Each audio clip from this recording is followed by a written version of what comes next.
Terceira parte.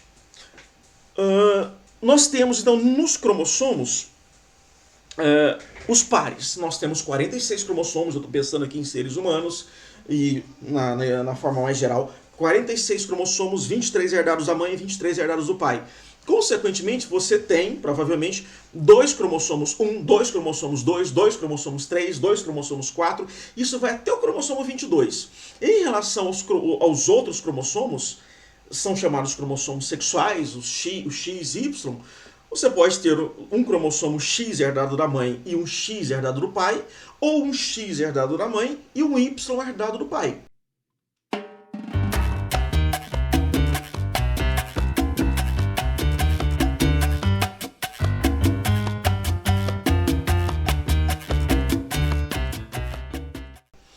XX designa o gênero geneticamente. XY geneticamente masculino, XX geneticamente feminino. Dito isso, o que nós sabemos então? Já que você tem 2 cromossomos 1, 2 cromossomos 2, 2 cromossomos 3, e esses cromossomos são iguais, eles têm os mesmos genes, então a gente vai chamar os 2 cromossomos 1 de cromossomos homólogos, os 2 cromossomos 2 de cromossomos homólogos, os 2 cromossomos 3 de cromossomos homólogos. Ok, então cromossomos homólogos são os pares de cromossomos que você tem. E esses cromossomos têm genes. Se você tem, olhando aqui nesse desenho, um cromossomo, nesse exemplo aqui, esse primeiro cromossomo teria sido herdado do pai e o segundo da mãe. Esse cromossomo herdado do pai tem um gene aqui representado por azão. E a mãe também passou para você um gene azão. Esses genes que são também paralelos ou simétricos, eles são chamados de alelos. Então os cromossomos são homólogos e os genes são alelos. Aqui tem um azão, outro azão, beleza. Aqui tem um Bzão, um Bzinho. Então nós temos alelos diferentes. Nós temos, nesse primeiro caso, 2 alelos dominantes, azão, azinho. E aqui nós temos um alelo dominante, Bzão, ele é representado pela letra maiúscula, dominante é representado por uma letra maiúscula, e um recessivo, Bzinho. O que isso quer dizer na prática? Independente desse cromossomo ser, não vamos discutir isso agora, ser condicionar uma característica X ou Y, ele pode condicionar, por exemplo, a cor do olho, alguma característica psicológica, enfim, por enquanto não é essa a questão. Se o pai forneceu um gene azão e a mãe forneceu um gene azão, a característica expressa, o fenótipo, vai ser do gene azão. Se o pai forneceu o gene Bzão, a mãe forneceu o gene Bzinho, o gene Bzinho não aparece, ele é recessivo, ele não é dominante. Quem aparece é o dominante, quem se expressa é o dominante, então o Bzão vai se expressar. Poderia acontecer também do pai ter um gene Czinho, por exemplo, e a mãe ter um gene Czinho. Czinho, Czinho. Agora nós temos 2 genes recessivos. Não tem como um gene dominante se expressar. Vai se expressar o recessivo. Ok? Da mesma forma, se o pai tivesse um gene Azinho, a mãe um gene Azinho, quem se expressaria? Azinho. O pai tendo um azão, a mãe azão, quem se expressa? Azão, só tem azão. Agora, se o pai tem um azão e a mãe tivesse um azinho, quem se expressaria? Azão. Sempre quem se expressa é o dominante. A única forma do recessivo se expressar é se ele estiver presente nos 2 cromossomos, os cromossomos homólogos. Ok? Muito bem. Vamos lá então. Aqui você vê nessa imagem um cariótipo. O cariótipo é o desenho, a fotografia dos cromossomos naquela fase de metáfase que eu disse antes. Se você não se lembrar, volta o vídeo aí e vê. Então, aqui nós temos os cromossomos em divisão. Lembrando que aqui você está vendo esse X. Esse X, verdadeiro ou falso? Esse X é porque é um cromossomo da mãe ou do pai. Portanto, são cromossomos homólogos. Verdadeiro ou falso? É falso. Isso é um cromossomo só dividido. Então a gente poderia ter aqui, por exemplo, esse cromossomo e esse cromossomo do mesmo tipo. Ou seja, esses cromossomos poderiam ser homólogos, só que eles estão em X porque eles estão se dividindo. Eles estão numa fase de divisão chamada metáfase. De novo, eu vou tentar publicar um vídeo sobre divisão celular, em que na verdade eu já gravei, só não está editado.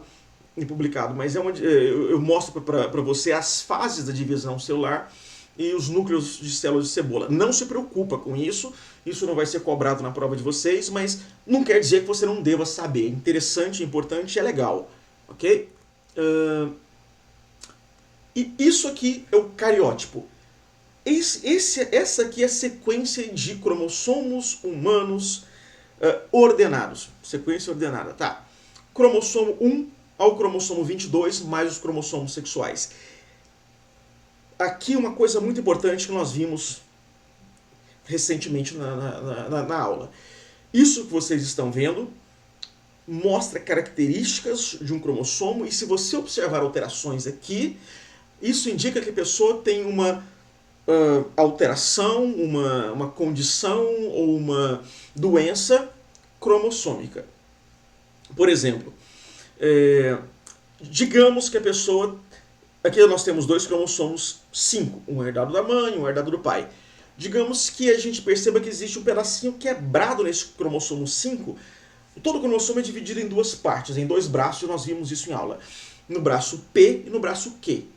Digamos que você consiga observar no braço P, que é o braço menor, uma quebra. Está faltando um pedaço do braço P. Isso é característico de uma síndrome chamada síndrome do miado do gato.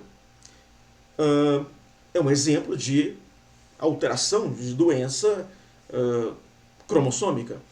Poderia acontecer também de aparecer 3 cromossomos 21, ao invés de aparecer 2 cromossomos 21. Aí nós já teríamos uma condição, uma síndrome de Down, que não é uma doença, mas é uma condição, inclusive muito comum. Entre as trissomias, a gente tem com uma certa frequência 3 cromossomos 21, 3 cromossomos 13 e 3 cromossomos 18. São as trissomias mais comuns. A trissomia do 21 é a mais comum, síndrome de Down. E apesar de ter características específicas, físicas, o olho um pouquinho mais puxado, tamanho dos dedos, linha da mão, são características que não determinam doença. Doença é um sofrimento, uma insatisfação, uma inadequação mental, social ou física. Então, a síndrome de Down não é uma doença por si. Não quer dizer que uma pessoa com síndrome de Down não possa ter doença. A pessoa pode ter, por exemplo, um problema cardiovascular. O problema cardiovascular é uma doença, mas a síndrome não é. Ok? E a gente pode estender isso a outras condições. Eu comentei com vocês que... aliás, o Rafael, que avisou isso, bem interessante, agora, nesse exato momento... Recentemente, transexualidade deixou de ser classificada como doença. É uma condição. Assim como homossexualidade é uma condição já há bastante tempo. O que isso quer dizer? Uma pessoa transexual, uma pessoa homossexual, passam necessariamente por sofrimento físico, mental ou social? Necessariamente não. Podem passar. E aí, esse sofrimento será a doença, mas...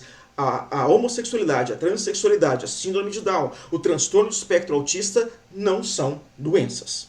Ok? Isso, inclusive, é interessante não só para não estigmatizar a pessoa, mas também, dependendo da condição, para não tentar justificar comportamentos que não são adequados. Por exemplo, narcisismo não é uma doença. E você não vai... relevar um comportamento narcisista porque não é uma doença, sabe? A pessoa que faz tem consciência, tem o caráter que tem, enfim, é uma característica, um caráter. Enfim, beleza, é uma condição. Isso, então, é um cariótipo. Alterações do cariótipo demonstram ou registram, eventualmente, o que a gente chama de doenças ou condições cromossômicas. Existem alterações que são gênicas ou monogênicas, que a gente só consegue verificar num sequenciamento genético. Mas a cariotipagem é um exame muito antigo e a gente consegue, então, determinar, diagnosticar com certa facilidade.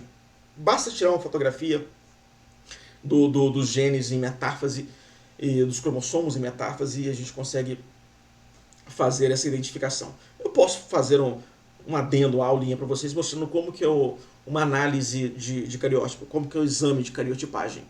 Ok? Bom, mais um corte então. Vamos para a quarta aula.